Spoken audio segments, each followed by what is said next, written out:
3 kilo அரிசிக்கு 1 kilo கடலை எண்ணெய் எடுத்திருக்கேன். இப்போ இதை காஞ்ச சட்டியில் ஊற்றிடலாம். எண்ணெய் காஞ்செடுத்து இப்போ இந்த ஸ்டேஜில் ஏற்கனவே சொன்னால் மசாலாவை பொடி பண்ணி வச்சுருக்கேன். ரொம்ப கருக விட்டுறாமல் போட்டுடணும். வெங்காயம் ஸ்லைஸ் ஸ்லைஸாக கட் பண்ணி வச்சுருக்கேன். இது வந்து 1 கிலோ வெங்காயம், 3 கிலோ அரிசிக்கு 1 கிலோ வெங்காயம் போடுறேன். இது நல்லா ப்ரௌனாக வர வரைக்கும் வதக்கி எடுத்துக்கலாம். ஆனியன் நல்லா ப்ரௌனாக வதங்கி இந்த ஸ்டேஜில் நம்ம வந்து தக்காளியை போட்டுடலாம். தக்காளி அதே மாதிரி 3/4 கிலோ தக்காளி நல்லா பொடியாக அரிஞ்சு வச்சுருக்கேன். இதையும் போட்டு நம்ம நல்லா வதக்கி எடுத்துடலாம்.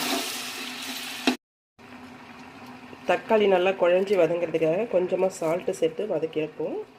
நடுவில் கொஞ்சம் கிண்டி விடுங்க, அடி பிடிக்காத அளவுக்கு. சப்போஸ் நம்ம ஏமாந்தப்போ அடி பிடிச்சிட போகுது, அதனால் கிண்டி விடுங்க.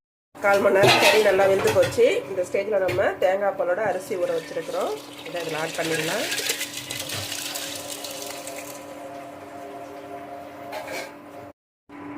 எலுமிச்சை சாறு 2 எலுமிச்சம்பழத்தை புழிஞ்சி சாறு எடுத்துருக்கேன்.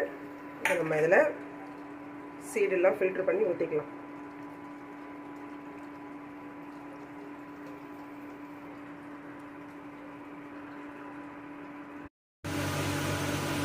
ஃபைனலாக ஒரு 50 நெய்யை விட்டுடுங்க.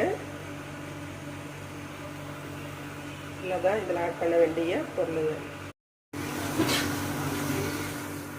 தண்ணி ட்ரை ஆகிடுச்சு. நம்ம இந்த ஸ்டேஜில் வாழை இலையை போட்டு மூடிடலாம். ஸ்டார்ட் பண்ணிட்டியா?